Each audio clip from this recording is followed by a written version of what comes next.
You see that on Kuf Yud Beis? Kuf Yud, Kuf Yud Beit. Kuf Yud Beit, Amud Beit? Yeah. Kodashim Kalim. Which one? I'm sorry, say that again? I'm talking about Kodashim Kalim. Oh, of Ir Hanidachat? We're still on that? We are finishing. No, we finished. I think so. And Trumos Irakvu.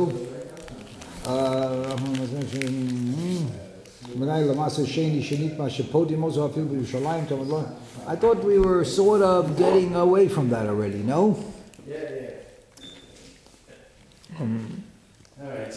Getting away from it to... I thought we were up to Kitvei HaKodesh Ganzu of Ir Hanidachat, the top of Kitvei and Gimel Amud Aleph, no? Well, it sounds better. I seem to remember something about that. You see that? Look at Kuf Yud Gimel Amud Aleph, top of the page, 113a. 112b7, holy cow. Excuse me? There's so many... Kitvei HaKodesh. So many pages here. Yeah, you're right. Kitvei HaKodesh Ganzu over there somewhere. Well... I'm sorry. I see it. Halfway. I see it. Do you see it? Kitvei HaKodesh Ganzu. What was it that the Mishnah had said about Ir Hanidachat way back? Where was our Mishnah? That if you have an Ir Hanidachat, that if you find Kitvei HaKodesh, which is like a Sefer Torah, a Tefillin, a Mezuzah, things which are holy script written on parchment, what do you do with it? Do you burn it like everything else in the place? You're not supposed to burn, right? I mean, it depends what the halacha is, right? But the Mishnah said there that those items are put into geniza. right. They are preserved, they're not destroyed, but are also not used. Not used. It was on page 222, 111b. Let's see if I can find it.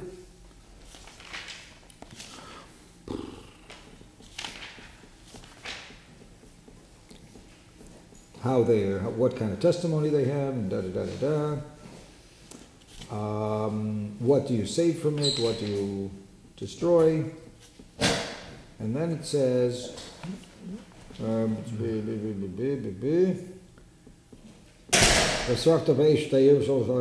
Kalil Hashem Elokecha Shlala V'lo Shlal Shamayim. Shlala V'lo Shlal Shamayim. So, maybe Eliezri? Mikan Amru Hitgat HaHekdeshot Sheba Yipadu V'Trumot Yirakvu. We already learned Maser Sheni B'Kitvei HaKodesh Yiganzu. See that? Sort of like 4 lines up from the long lines in the Mishnah. Okay, so... Rabbi Eliezri says that if the city has even one mezuzah, it will not become an Ir Hanidachat. That's what we're coming to. Right. Masnisin de lo Rabbi Eliezri. How do you know? It cannot be that this Mishnah is talking about Rabbi Eliezri because of what you just now said. Right. Rabbi Eliezri said that if you have one mezuzah in the city, you cannot make it an Ir Hanidachat. It's saved. It's a bad city, gets punished, individuals get punished, but you do not have the law of a Ir Hanidachat if there is even one mezuzah in it, which would suggest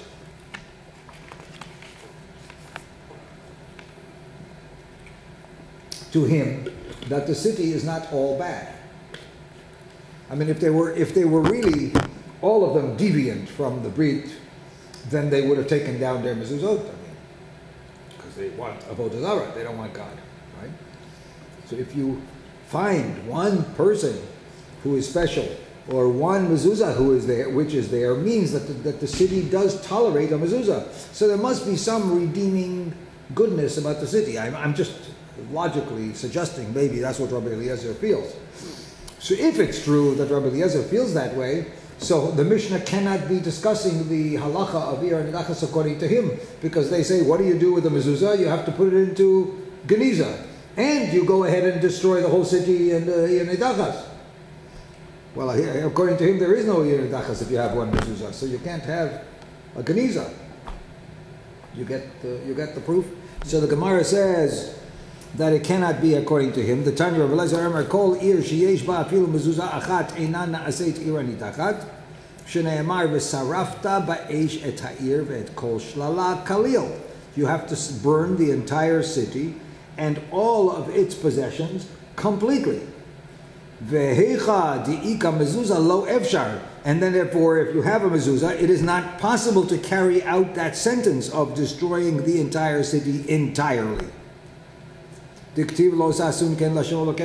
it says, in a different context altogether, that when you come into Eretz Yisrael, the pasuk that they just quoted there is from another place, I think in Devarim, Yud Gimel, Yud Beit, that if you come into Eretz Yisrael, and you know that they have all kinds of places of idol worships on all the mountains and all the valleys, other nations. We're not talking about Jews, right? You're coming into Israel to conquer it, and you're going to come there, and there will be all kinds of foreign people before you, like the Canaanites, and they will have idol worshipping places all over the place. What you're supposed to do is to destroy them, to destroy the idols and the idol worshipping worship places. But don't do that. However, the Torah says, you must not do that to your God.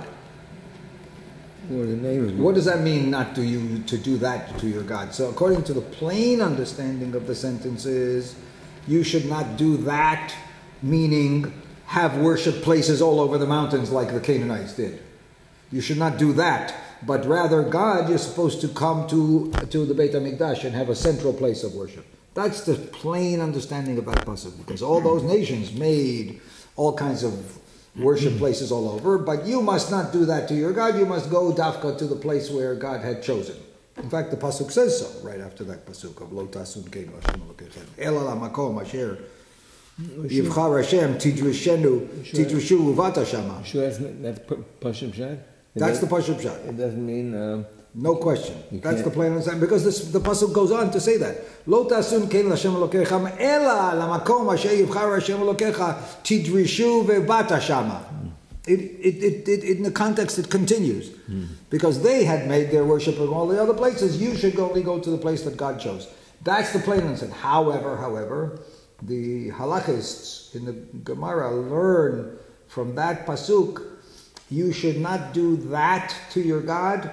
That goes back to the previous pasuk, in which you are commanded to destroy all the worship places and all the idols of the other nations. You must not do that to your God, meaning don't destroy parchment that has God's name. Right? You must not, if you have something that has God's name on it, you must not destroy it. Which brings up a whole problems and issues about what about the printed page. In mezuzah we're talking about here, right? That's a parchment with which has a kedusha, halacha kedusha.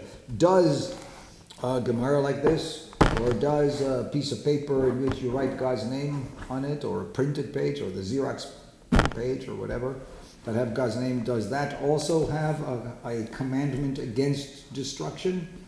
You have to speak to different rabbis about it, but Rabbi Tendler, for example, I heard once tell me that anything that's printed with God's name is not included in this halacha. For example, Levi found a Bible, but it's a Christian Bible, but has written down the name of Hashem in the Bible, because maybe they are mixed in Hebrew one. That would be certainly not included. Don't ask me. But I'll show you, Tender says that even about a Dvar Torah. On the printed page, it says you do not have to keep that and preserve it. So Printed? Rather than written on a parchment. As long as it's not a parchment. So anyway, in any case, Rabbi Eliezri, who says that since you have a technical problem, when the pasuk says Anir Hanidachat is a city in which you find them all guilty, and you have to destroy everything in the city. Well, since you cannot destroy everything in the city, if it's there as a mezuzah, That means they're not capable of having a nir nidachat. The Mishnah thinks you could destroy everything in the city except for the mezuzah, and the mezuzah you put into a geniza, and that is not a technical impossibility for the halacha of nir nidachas. Very interesting. He certainly is a very liberal guy in that case, right? Even one mezuzah sitting in the whole city is going to save the whole city. It's almost like Avraham with the dome. Even more than Avraham with dome. Maybe, I don't know. In other words, Avram said, even if there's just a minion in the whole city of righteous people, how can you, righteous judge of all the world, destroy it? So, but after Hashem said, "You're right. I would not consider destroying it if there was even a minion," meaning there was not even a minion of decent people in Sodom.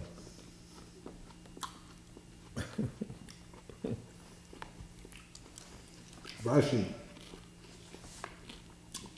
adds a little explanation for this dispute between Rabbi Eliezri and the Mishnah. What about the Mishnah? Rabbi Eliezri seems right. The Torah says that you have to destroy everything in the city. Shlala kalil means completely, everything. And since you cannot destroy a mezuzah, then how could you possibly have a nir nidachat? That's his question against the Mishnah, so that's his position. What about the Mishnah? Why does the Mishnah ignore that problem? So Rashi says that the Mishnah relies on the fact that it says it's called shlala kalil. You have to destroy all of its possessions, the possessions of the city. Since a mezuzah, the Rashi thinks, according to the Mishnah, is not shalal of the people, it's not private property, it's property of God, it's shalal shamayim. So you are carrying out the instructions of destroying everything that belongs to the city completely. Even the mezuzah has to stay undestroyed because it doesn't belong to them. Just like we had said, somebody who is a righteous person, just like we had said before that truma and maser and things like that are to be redeemed and not to be destroyed, a little in the weeks past when we had learned. So that's because it's shalal shamayim. So mezuzah is also, according to the Mishnah, shalal shamayim. According to Rabbi Eliezri, it's not shalal shamayim. After all, your mezuzah belongs to you. You could sell it. You could sell mezuzah, no? So it is really not shalal shamayim like truma and maser. Rabbi said this morning. He was talking about it this morning, right?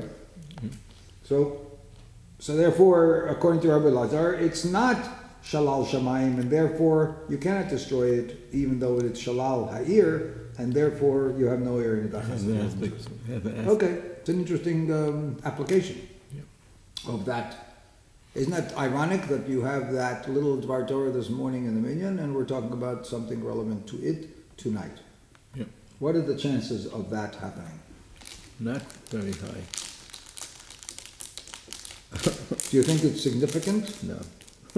Why? Oh, I don't know. Maybe it is. Are you believe it's a coincidence? Coincidence? I don't know. Maybe it is.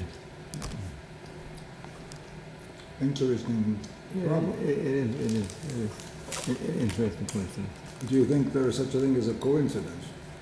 I know this may get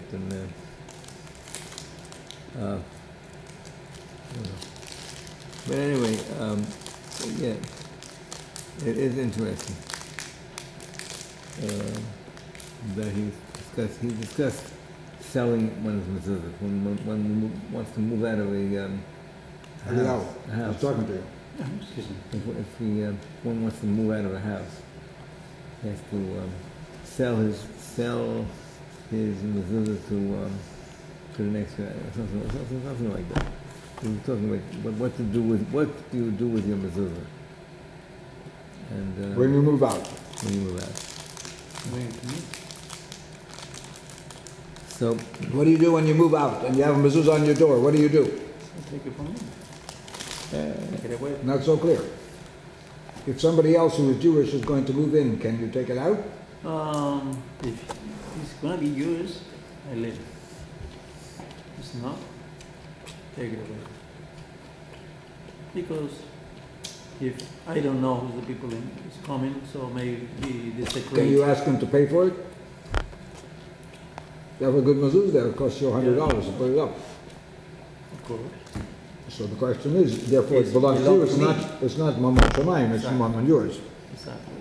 I pay for it. would that But talk- Hashem said, hey, the gold and silver is mine. So, discussion. So it's not my money, it's his money. But was the rabbi talking about the cover of the mezuzah or the mezuzah itself? The mezuzah itself, I think. Hmm? Yeah, think because it's this is the the mezuzah cover. I'm not sure. Meaning, We go back to the Mishnah now for the next piece. The Mishnah had said, in page 222, the Mishnah had said the following. Amar HaKadosh Baruch Hu, God said, Im atem osim din ba'ir Hanidachat, ma'ale ani alechem ki'ilu atem ma'alim ola kalil lifanai.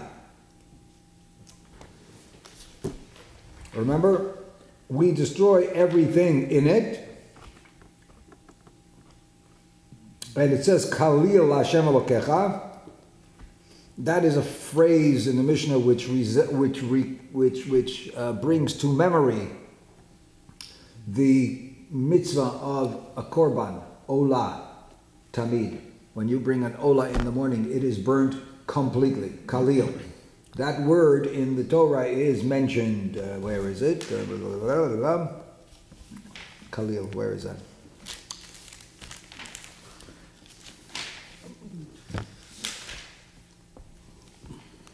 You see it?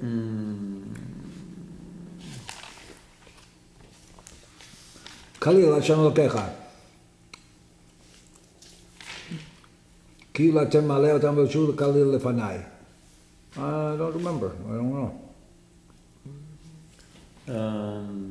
112b2, Rabbi Yosef Hagigli will say that Kodashim Kalim, that's what you're talking about, offering out the property of the owners. They say the person who consecrated them. That's it? No, we're talking about if let's say we're talking about a city in which everything is destroyed. Okay, everything is destroyed. Why completely to Hashem? Thus it partakes of the nature of page 222 on the opposite side, on the bottom. That if it's completely destroyed, it's indicative of its being like an olah, the only type of sacrifice in which the entire carcass of the animal is burned on the altar, offering to Hashem. So that's a very strange word to use. Here we're talking about something horrible we're destroying, and a sacrifice, an olah, we completely burn as a sacrifice to God. Why the similarity in the language? So the Mishnah said, I know it is very difficult for you to destroy this city completely. I know it is very hard, right? Because it's really, you have to overcome. Human beings. You have to overcome a what? They are human beings. It's your brothers, in fact, right? So the Gemara is saying that the Mishnah, the pasuk saying Kalil Hashem Elokecha, you have to destroy the city completely to your God, for your God. That expression is supposed to suggest to you that God is saying that if you destroy the city, though it is very difficult for you to do, and if you destroy the city because of me, God, because of God, because they had violated God's covenant, then I will consider it like you have brought a sacrifice to me, an olah which is burnt completely. In the same way as the city is burnt completely, the olah is burnt completely. You understand? That's what the Mishnah had said. A passing statement. So the people and everything in the city is like a consecrated items. Well, they have to be destroyed, but the doing of it is like doing the mitzvah of sacrificing. Right? This is So- strange because the city is a perverted city. No? Perverted city, committed all class of idolatry, whatever. At the end, it turned out is an olam, an offering. The city is not an olah. I repeat what I said. You find it very hard to do it. So you, the one who's carrying out the sentence against the city, are sacrificing your feelings in bringing a sacrifice to God. Not that the city is holy. Yeah, don't turn it around. I'm not saying that the city is like the olah. You're bringing an olah is like you're sacrificing the city because you find it very hard to do. You do it anyway for God. You understand? Doesn't flip around the idea of the city. It sounds like the Akedah. Would that be have anything to do with this? How lay would be Allah, something like that. Abraham was ready to sacrifice his son. And God feels it like he brought the sacrifice, and so he wanted it. All right. And Yitzchak didn't do anything bad. Didn't deserve anything, right? Well, that's why it's not quite an analogy of this one, right? Because this takes the opposite. Right. Rabbi Shimon Omer HaKadosh Baruch Hu, Lema b'du Rabbi Abin. Amri Allah, Kamiflagim. Maybe there's a machloket here. What's that? The Amar Rabbi Abin, Amar Rabbi Eliyahu, Kol makom she'ata motzei kalal ba'asei, uprat belo ta'asei, ein danim oto beklal uprat.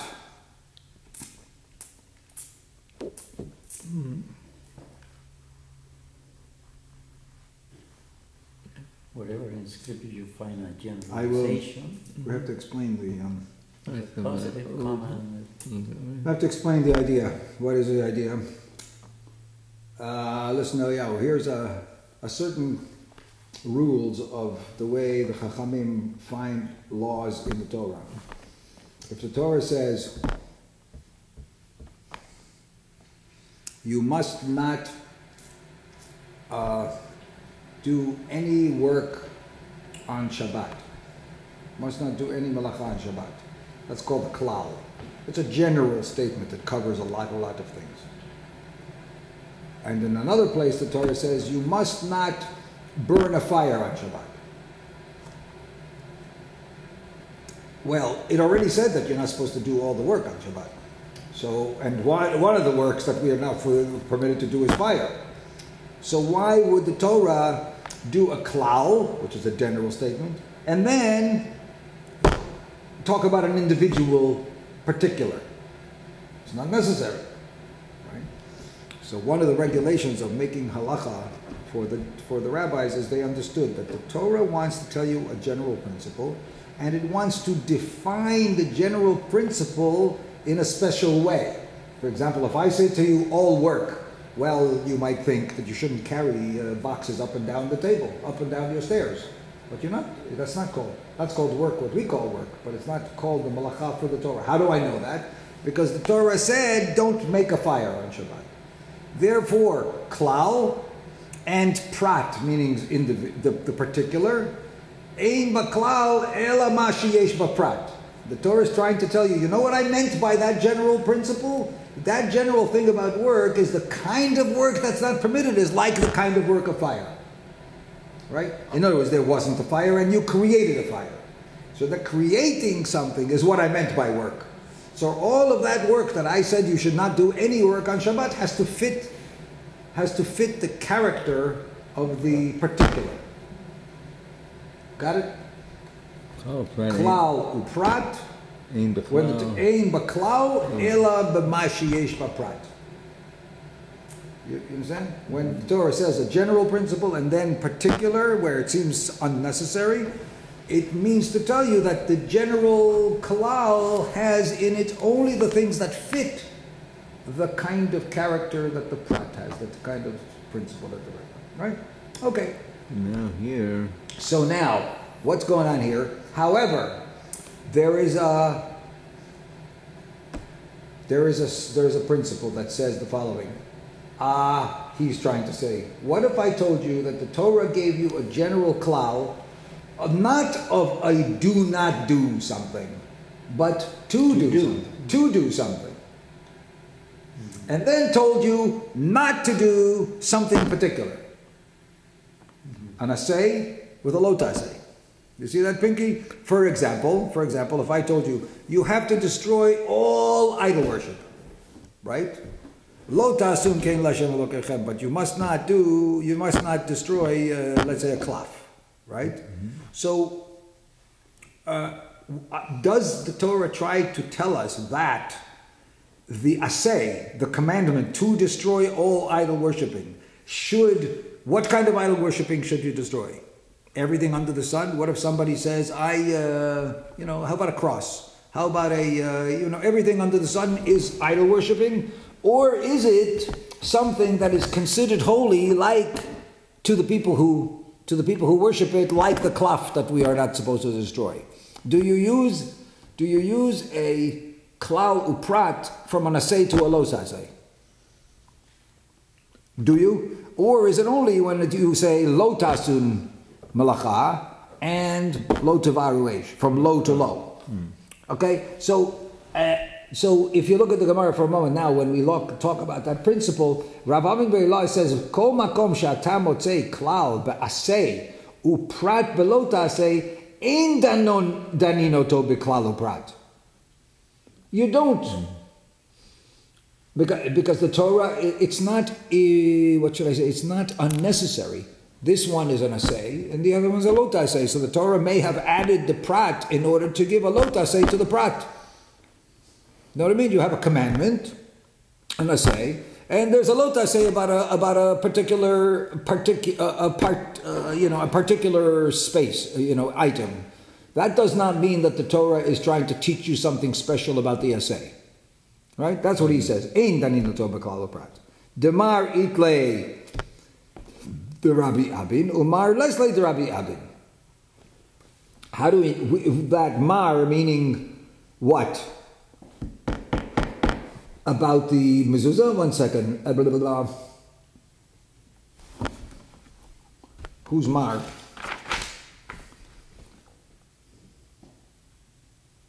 Yeah. Klal aseh uprat klal aseh. Kagon v'haita tel olam. Klal. Dafilu ganotu pardesim lo ta'aseh. Ela tiyeh tel olam. Shu aseh. Lo tibane od. Binyan. Batim. V'hu lo ta'aseh. V'ein daninoto beklal uprat. Lomar. Ein baklal ela mashe beprat. De lo ta'aseh. Perush hu klomar v'haita tel olam lebinyan kamar aval liganot pardesim shari. Ela, I'm sorry, it's about a different topic. We'll see in a second. Ela trei mili kamar kra de lo amin and perushei kamafaresh. Ela mili kamar v'haita tel olam liganot pardesim lo tibane od kol binyan shebaolam afilu liganot pardesim lo tivne od. V'ashina leila davar shahaya biklal v'yatza min haklal lalamed. לא ללמד על עצמו יצא, אלא ללמד על הכלל, כולו יצא. ולומר, בניין בכלל היה, ולמה יצא להקיש לך, מה בניין מיוחד שהוא יישוב בני אדם? אף כל בניין כגון גנות פרדסים, לא. רב יוסי הגלילי סבר אין דנין.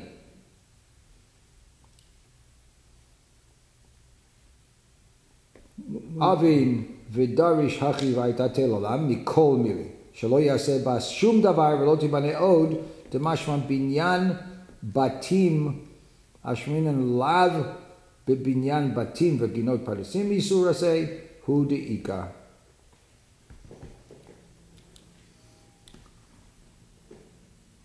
כך שמעתי. He's talking about the next piece of Gemara. The next piece of the Mishnah. What the next piece of the Mishnah is that after you destroy the Hanidachat, it says the Haytat Tel Olam. If you look at the Mishnah back in 222 again, after those words about God saying that if you destroy it, then I will consider it like you do it for me. Remember, like an olam. It says, "Vaytatel olam." The Torah says that you must keep the city barren and not build on it forever. What's the idea? I suppose the idea is that anybody who was walk by and they would see that destroyed place, they would say, "How come there's in Brooklyn, the whole city of New York is built, and then there's this little place over here which is just a destroyed place. How come they're destroyed, right?" So when it comes to the World Trade Center, you might have had an argument that we should keep that place destroyed so that people will remember always what they tried to do to us. So keep it destroyed forever, right? Or let's say Auschwitz. Should we build Auschwitz and make high skyscrapers in Auschwitz? No, maybe you should always keep it that way so people will remember what happened here, right? Tel Olam, let's say for different reasons, right? This city that was such a terrible city that we had to destroy it all after Hanidachat, it must not ever be built. Even 20,000 years from now, it will nowhere longer. Nothing will be built. And nothing will be planted. And no orchards and no farms and no... Rabbi Akiva said... It's left desolate. Rabbi Akiva said you can grow orchards and... Where? And... it's coming up? No, I already read that. Well, let's take a look at the Mishnah. Take a look at the Mishnah. We're at 222. Maybe you're right. I'm looking at the Mishnah. Vaytate lolam. There's a Gemara. Lo taseh. That is a prohibition. Do you see the Mishnah? Look back, Pinky. 222, the bottom, right at the end of the Mishnah. On Kuf Yud Aleph on the base. The bottom. Kuf Yud Aleph on the base. Yeah, page 222.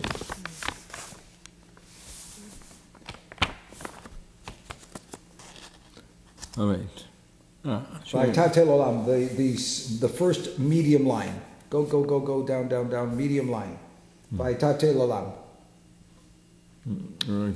See it? Yeah. Vaytatel olam. It should be a completely desolate place forever.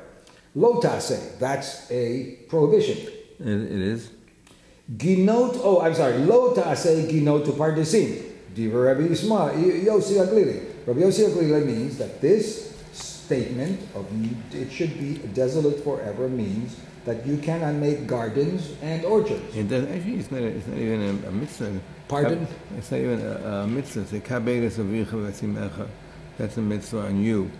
Tel olam means it should be a ruin forever. The city shall be a ruin forever. Now, what kind of mitzvah is that on you? That it's an isur. You must not build on it. You must not plant on it. You must whoever it is. It must be. V'haya kodesh means that you cannot violate. You cannot be meila, do meila, whoever it is. Right? Vaytatel olam. You must make sure that it is destroyed forever. So Rabbi Yossi Aglili understands from that you cannot even plant things on it. You might say that tel olam only means not to build buildings on it, right? But he says even gardens and orchards. Rabbi Akiva Omer, this is a difference of opinion. Rabbi Akiva Omer, lo tibane od lekimot shahaita. By the way, we should read the whole sentence. It says v'haitate olam lo tibane od. The pasuk says both. It shall be a desolate place forever. It shall not be built again. It shall not be rebuilt. So, what is the Torah trying to tell you? Is it trying to tell you two different things? It shall not be built, and also it should not be gardens and orchards. Right? That's what Rabbi Yossi Aglili thinks. Two different things. It's got to be desolate, means no gardens. And lo tibaneo means no buildings. Two different statements. Rabbi Akiva says, no. The second statement interprets the first. When the Torah says lo tibane od, it means to say that's what I meant by it shall be desolate forever. It shall be desolate forever without buildings. Meaning, you know what I mean? So Rabbi Akiva says lo tibane od lekimo shayta. It shall not be rebuilt like it was. Einan ivneit aval naseiti kinot upardesim. But it could be made into a garden or an orchard or something else because that's not building. Now, it's about this that this Gemara that we just now read is referring. Meaning, what I told you about Shabbos, klal uprat, remember? Now, the problem is, here we're talking about haytate olam, which is a positive commandment. Lo tibane od, not to be built buildings, is a negative commandment, but it's a particular. So, do we think that a general statement, haytate olam, which is a positive commandment, is defined by the particular of alav, lo tibane od, in which case Rabbi Akiva is right, correct? In which case, what does the Torah mean when it says haytate olam? It means it should not be built. Or things like building. In other words, you shouldn't make a shed for your garden. You shouldn't, that Rashi is trying to explain, you shouldn't build even a structure for your tools for the orchard. No, buildings is what the Torah is talking about. Mm-hmm. So, lo tibane od means buildings for people to live in. Haytate olam is the general principle. So all kinds of buildings is what the Torah is trying to talk to you about. Right? That's Rabbi Akiva. Therefore, orchards and gardens are okay because they're not similar to lo tibane od, to the building. But the other character who says, I know about klal uprat. I'm not an idiot. I understand that there's such a thing as klal uprat, and that therefore the klal only has what's in the prat. Right, Pinky? He understands Rav Yossi clearly. The problem is, what are you talking about? Here we're talking about a positive commandment, vaytate l'olam, and lo tibane od is a prohibition. So maybe the Torah is just trying to tell you, you know what? You have to keep it desolate all the time, and therefore no gardens and no orchard. When the Torah then tells you lo tibane od, they're making a negative commandment about building buildings. So if you make an orchard, you're violating a positive commandment, right? Because there's no negative commandment about the orchards, right? There's only a positive commandment that you violated by not letting it be desolate, Pinky. Mm-hmm. Correct? But if you build a building, you would be over both a positive commandment vaytate l'olam, and also the Torah added prohibition of lo tibane od.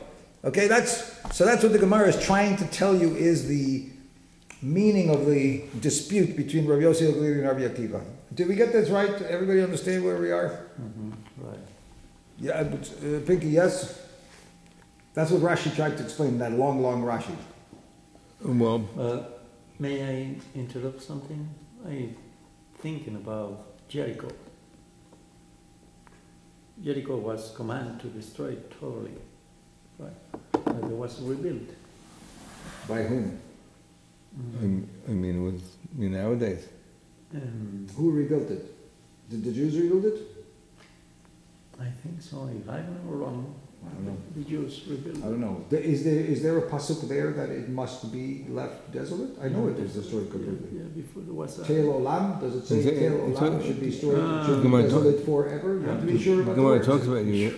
The Gemara talks about Yericho. The Gemara is talking about. Okay, so we're going to come to it. Maybe I don't know. That's a good question. So what? Do you play Rabbi Nabi? Let's play the Rabbi Abi Lo. And so now the Gemara says, no, that's not true. The Kuliano Alma Iklu the Rabbi Abi. Mar Savar Od Legamri Mashma.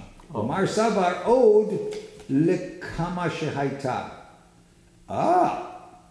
What does Od mean? Lo Tibane Od. It shall not be built again. More. It should not be built more. It should not ever more be built. I mean, I'm trying to give you the words in translation. So according to Rabbi Yossi Galili, Lo Tibane Od means forever and ever and ever. Lo Tibane Od, forevermore. Right? According to Rabbi Akiva, Lo Tibane Od means, you know what? There's a limit of time. This city was in existence for 100 years. You must not build it again in the next 100 years. After the 101st year, you can build it. Where does it say that? Where does it say that? I don't know. I'm sorry. What is the idea there? The Cholik and gardens, right? That's what the Machlokes is about. Gardens. And So what has it got to do with that? So the first guy says no gardens. Well, wait a moment. No. No, the problem is this. Gardens. If it's true that lo tibane od means it shall not be ever built, As it was. then it would be a klal uprat. Even though it's an assay, everybody, they say, agrees that there is such a thing as a klal uprat. So if the meaning of the word lo tibane od means forever not to be built, then they both would agree that the prat of building defines the assay of v'hayta teil olam, and therefore ginot and pardesim would be permitted because it's only things with structures that would be prohibited by that assay of teil olam. Right? But since Rabbi Akiva thinks that way, he allows it ginot and pardesim. That's correct because it's not a structure. The prat defines the klal. But Rabbi Yossi Aglili says, no, you got it all wrong. When it says lo tibane od, it doesn't mean that it should never be built again. It's not allowed forever to be built. It's a specific statement that you know what? You must not build it for 100 years if it was present for 100 years. That's all it is, a separate statement. Who said 100 years? 25 years, 27 years, whatever it Who is. said anything Lo like tibane od. Od means once more. But that doesn't say any time limit there. Lo tibane od. The city, shall not be once again built like it was. I mean, that's what Rabbi Yossi would define it. Ever. So if it, no, not ever. Od means forevermore, or od means once more. Once more. Repeatedly. Od means to repeat. Right? So you should not once again build it like it was. What do you mean by like it was? The size and the time that it was. Whatever. So therefore you have to, if it was a town that was only 10 years old, you have to wait 10 years old not to build it. After 10 years you can. That's what Rabbi Yossi agreed. Wait a second. So if you say that the lav has a different statement about what the building's business is, it's not a prat of the assay. Therefore, the assay is not defined by this prat, and therefore you're not allowed to make ganot because it's haytat teil olam stands by itself. It has no defining prat. Because the prat is saying to you something else. Let's say I told you it must not have red buildings. That would not be a prat on the assay. It's telling you something specific about the way you should build the buildings or not build the buildings, right? So I'm telling you, he thinks that lo tibane od means you should not build the buildings until the time has passed that it has once been built. That it has once been built. That's all. And therefore, they don't have to be arguing about the klal prat. Because if it were really a klal prat, even with another say, they both agree that it would be a defining statement. But this is not a defining statement because it's not allowed. If this thing is a klal prat, what does it mean? What? If this were a klal prat, what would it mean? It would mean and what is the klal and what is the prat? The klal is haytat teil olam, and the prat is lo tibane. Lo tibane od. Right. Because why should you tell me lo tibane? If you say to me that it should be desolate forever, teil olam, right? Then why are you telling me that you don't build buildings? Of course, desolate means desolate. Not only buildings, but even gardens and pardesim, and even whatever, right? I mean, you're not letting, it should be a piece of desert. It should be a tail, right? A ruin. It should be a ruin forever. So if the Torah goes and tells you, you must not be built, it means, this is what I meant by teil olam. I meant teil olam without buildings. Therefore, you could plant gardens. Because the prat defines what the intention of the klal was. Right? So we were going to suggest that Rabbi Akiva and Rabbi Yossi Aglili argue about the fact that when there is an assay, v'haytat teil olam, defined presumably by a prat of a lot assay, lo tibane od, that Rabbi Akiva says it does define the klal, and therefore only structures are intended by the haytat teil olam, and therefore you could make a garden, right? For Yossi Aglio says no, that's what the Gemara first suggested. It's only when there's a lotase defined by a prat. Only when there's a klal of a lotase defined by a prat will you say that the prat defines the lotase.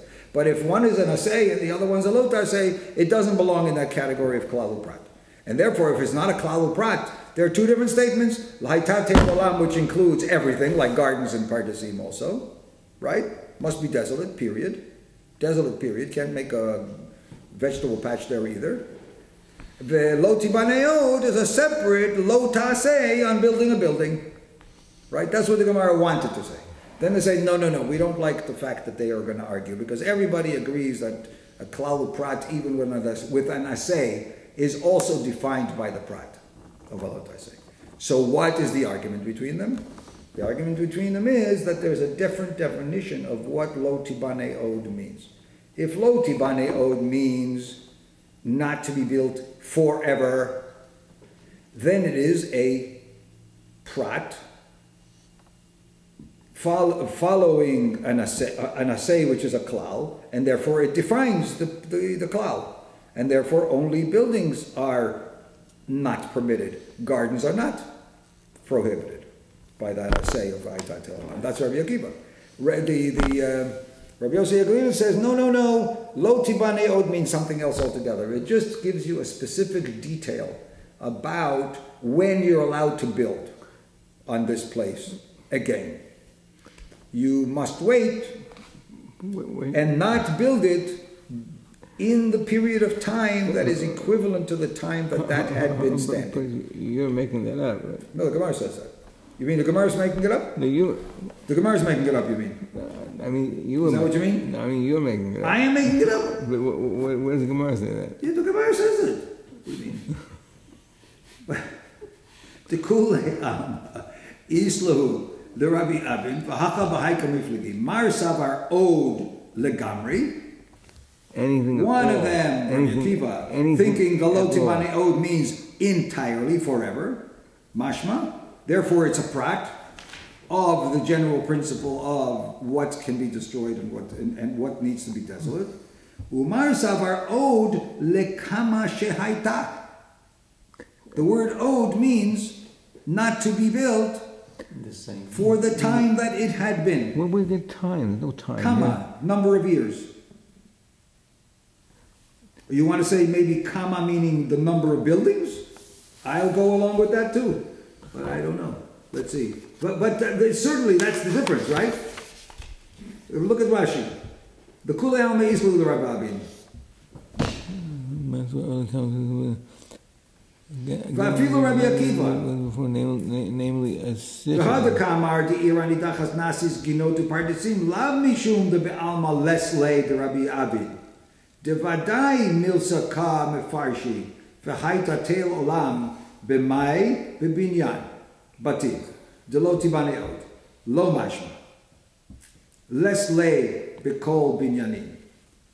Lo mashma lei b'kol binyanim de kasavar od lekama shahaita lekamo shahaita mashma klomar lo tachzor velo tibane od mashma kegon shahaita mitchila lo tibane od aval naseit ginot pardesim. Oh, it should not be built like it was. Right. Like it was. Like a city. But it can be patch gardens. Whoa. I see.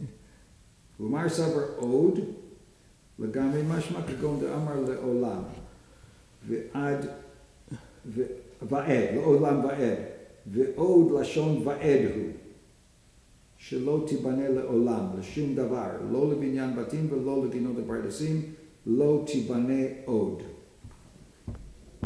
And so, Los Tiboneh, does the word Los Tiboneh mean don't rebuild it as it was, namely as a city? Yeah. What is... So therefore... What's the hotel? Los Tiboneh Od. Okay. Od. Right. If it's the opposite of what I said. Well, if everybody agrees that If it's a prat, that the klalu prat, when it's an assay, does not apply. Rabbi Abin is the person who said that klalu prat, when it's an assay followed by a lav, does not use the principle of klalu prat. That's what Rabbi Abin so said. if it would use the principle of Does klalu, not. but if it would, then you would exclude gino to partisim. Because it says lo tibaneh. Right? It means that you could put the partisim in. But once you say that an assay is not limited by the prat of a lot assay, therefore when it says aitat tel olam, it would suggest that you cannot do a pardes either. Because tel olam means tel olam, if you take it literally, right? So they say now that everybody agrees that you don't use a klalu prat when it is an assay. You do not. Therefore, the lo tibaneo does not define the klal. Therefore, tel olam is literally everything. Therefore, even ginot and pardesim would not be permitted, right? Because it's not a klalu prat. So therefore, why does Rabbi Akiva permit it? Because the lo tibane od is telling you it must not be built like it was, which means that you could make ginot and pardesim. Whereas Rabbi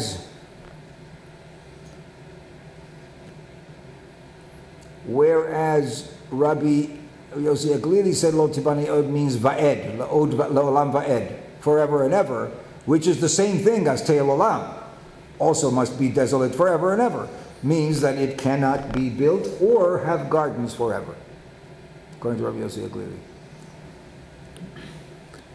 Is that a little more appropriate? Lo'olam va'ed, he's saying here, that according to him, right? Davar v'lo libinyan batim v'lo liginot pardesim lo tibane od. Tel olam is an eternal ruin. Right. Then it says lo tibane od. It must not be built at all. So what's the point of adding the statement? I guess because you're going to have one of them as a lav and one of them as an assay.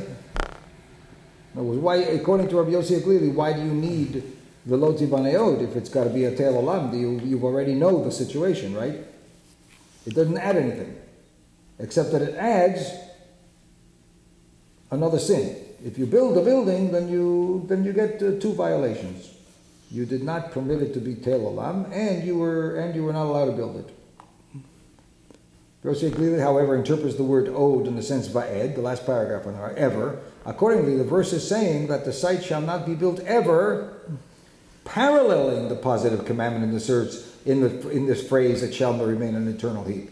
Explained this way, the verse in no way implies that the prohibition of construction is limited to structures. Rather, it states simply that nothing may ever be built on the site, not even gardens and orchards. Rashi, yeah.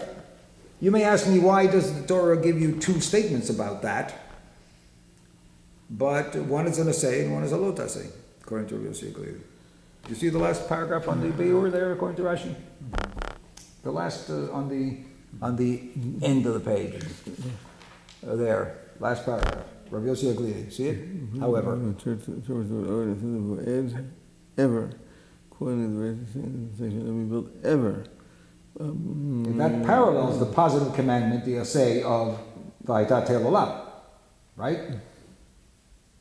Explained this way, the verse no way implies that the prohibition is limited to construction. It's everything. Tel olam means everything. Haytat lo tibane od means everything. And therefore it is not limited to only structures. Because they both agree that there's no klalu prat when it comes to an assay. It doesn't. If it was on a lot assay, then you would. Again, if this were a klalu prat, how would we then the interpret lo it? tibane od would tell you that only buildings are meant by the klal. Yeah, but I think if the trees... Right? If it was only buildings. Because If there was a the klal, there was a klal desolate, and there's a prat. Why would it say that? Tel olam, and then modify by lo sibane od, puts binyan, You must not improve it more than a tail. If it was a lotase, you must not improve on this more than a tail. Okay, but and then I would tell you, you must not build on it. Right? So building build, structure. so build, that building will tell you what I meant by you must not restore it from a tail. All right, so now. But now, since the other one was, it must be a tail olam, which is a positive commandment, not a negative commandment. And Rabbi Abin says, for some reason, that when the Torah defines a prat in a lotase after an asay that is a klal, that it does not follow the rules of klal prat. They're two parallel statements having nothing to do with each other. The Torah says, an asay, it must be desolate, and that means everything. And then it says you must not build on it, which means any building. And it doesn't tell you that the asay meant to say structures. It does not. Okay. Two different statements. Two different statements. That's all. I mean, two different statements. Not a klal prat. You might ask, why did the Torah do both? Why did the Torah add? If I already know that it has to be a tail. Why did it have to tell me not to build? Right? So the idea would be that you are over a lot asay and an asay for building a structure, whereas a garden you would only be over an asay. Well, it's just another technical issue. Very dense. I had it wrong. Rabbi Avin is the one who says that you don't say a telah, you don't say a practical. Okay, so now you have to explain it differently, right? Therefore, Rabbi Akiva, who says lo tibane od, means it means the same thing as the tail olam, but it defines the tail olam. You know what? Tail olam, and it shouldn't be built like it was. Meaning gardens can. But for example, if the command is to destroy the entire city and the trees belong to the city, must be destroyed. Yeah. So why? But then you can plant them again. Why? According to Rabbi Akiva. Yes, I disagree with it. Everything that belongs to the city must be destroyed. That's what we talked about before. Whether somebody who's a tzaddik who's living outside of the city, if he has trees in the city, does it have to be destroyed? We talked about that before. Yes, it does. So if I gonna plant a new tree, I'm allowed to plant another building. The same. No, it says lo tibaneo. Akiva said no, but I am seeing the two objects as forbidden. You are not allowed to Rabbi Akiva says you could plant a garden. Lo tibaneo, he says that it must not be built like it was. Maybe you're allowed to build a shack. I don't know what Rabbi Akiva. It was Rabbi Akiva when he says lo tibaneo like it was. Unless the city has no plants in there. No what? Plants or trees or whatever. Plants. Trees. What does that got to do with it? Trees. What does that got to do with it?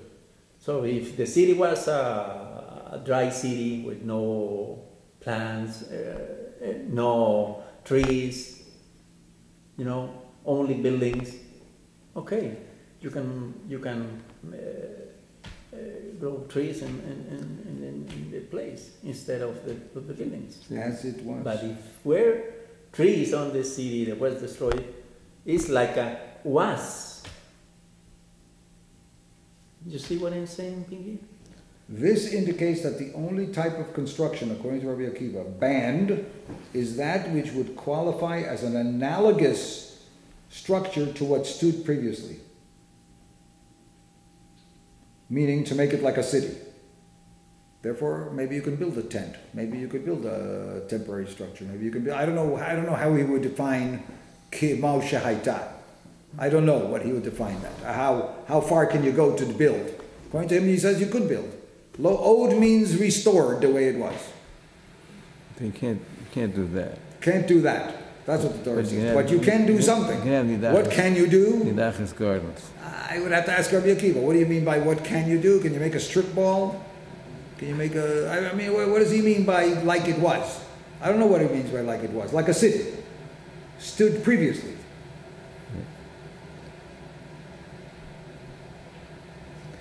Anyway, he was here is a Mekil, right? Yes. Rabbi Akiva here is a Mekil. Why is that? Because he was once an ignoramus and he was and he used to hate Talmidei Chachamim, and therefore he's sympathetic to those people who are bad. I don't know. I don't think so. Anyway, That's it. This is like going to New York City and we see the park, what is the name? Central Park. Central Park. And the whole city was destroyed. But Including the park. Including the park. I am allowed, when the time comes, According to Rabbi Akiva. to rebuild the park. Yeah.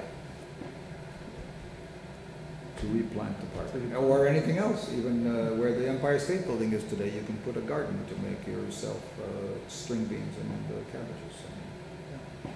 Very strange. Not strange, just the way he thinks that it's not excluded.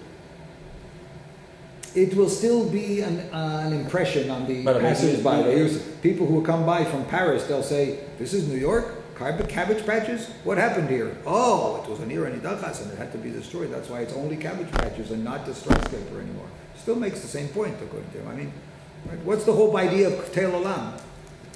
Tel Olam is in order to remind people what a great Chilul Hashem there was here. So does that have to be dry sand, or can it be also even some, whatever, things on the ground, but it cannot be the way it was. Cannot be the way it was. It was forever going to be not the way it was. According to Lo Tibane Od, meaning like it was. The point is to understand what is the meaning of. What is the meaning of Od? That's the machlok. Now that's not a bad idea. In other words, Od. Lo Yasaf Leda'ata Od. Yehuda in Tamar. Od. It's mentioned Od. Means ever again, or he did not once again do with her what he did before. I mean, in other words, what does Od mean? Repeat. He will not repeat what he did. He will not repeat what was. That's Od. Od once again. Once again. Or does it mean forever, never the way it was? I mean, it's a fine difference in what Od means. There's that machlokes. When according to the Sfardim, when you go to visit somebody who is an avelut, you say, Min hashamayim nuchamu velo tosif leda'ava od. And you shall not, may we give you a blessing, that you should not you should not once again mourn, have remorse.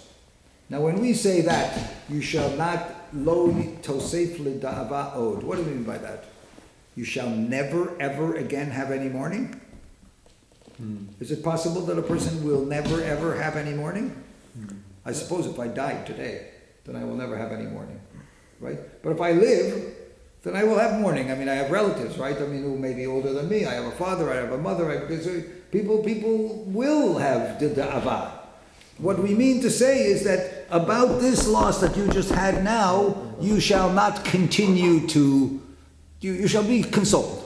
You shall be consoled, and you shall not continue to or repeatedly mourn for this person that you just lost. I console you that you should feel better soon, right? But am I telling you, like people used to say, you should see only simchas from now on? What does that mean? You should see only simchas from now on. I mean,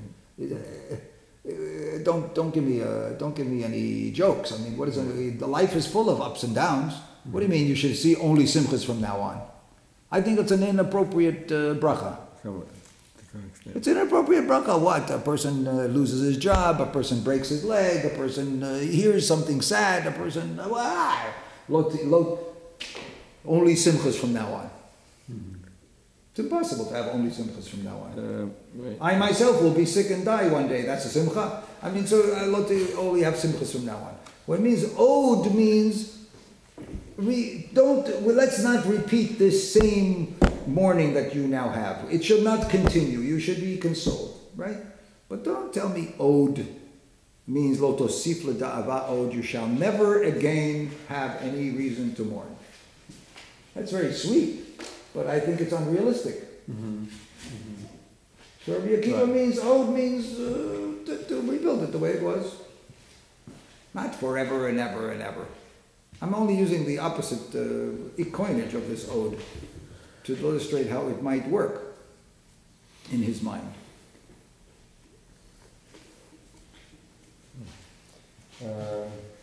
Teil Olam certainly does mean forever. Teil Olam means forever. So is the question that does the second sentence relate to the It does first? not relate. It does not relate. If it's cloud pride, it does relate. Yeah, but we don't agree. The Gemara now says both of them agree that there's no klal u'prat. Okay, so then if it's not No, it does not relate. If it's not a cloud pride, then the second sentence Is a separate statement. and Has nothing to do with the first. okay, so therefore what is it telling us? Those people in the ode.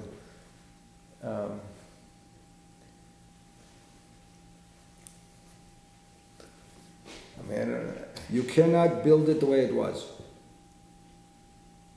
That's what it means. Lo tibane od. You cannot rebuild the city the way it was.